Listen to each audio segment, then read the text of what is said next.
నమస్తే bi factor family. నా పేరు వచ్చేసరికి సునీల్ రాజు. నేను కడప డెవలప్మెంట్ ఆఫీసర్గా పనిచేస్తున్నాను. ప్రస్తుతం మనం వచ్చేసరికి పుచ్చకాయ పంటలో ఉన్నాము. ఈ పుచ్చకాయ పంటల్లో మన బై ఫ్యాక్టర్ వారి బీఓజీ వాడిన రైతు దగ్గర ఉన్నాము.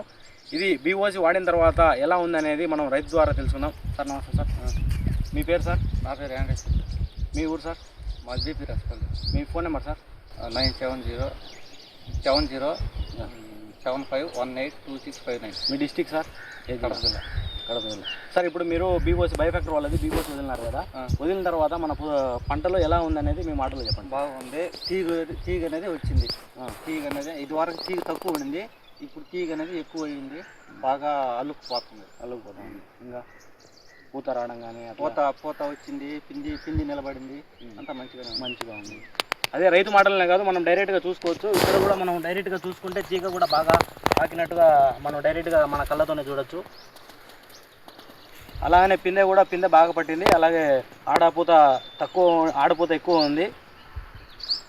ఇంకా సార్, ఇంకా మీరు దీన్ని మనం వాడడం వల్ల ఇంకా మీరు ఏమైనా 10 మంది రైతులకు చెప్పగలరా? బాగా చెప్పుకోగలచ్చు. దీన్ని వాడడం వల్ల మనకు ఏమన్నా లాభం? ఈ ముందు గురించి బాగానే పనిచేస్తుంది. Okay sir, thank you sir.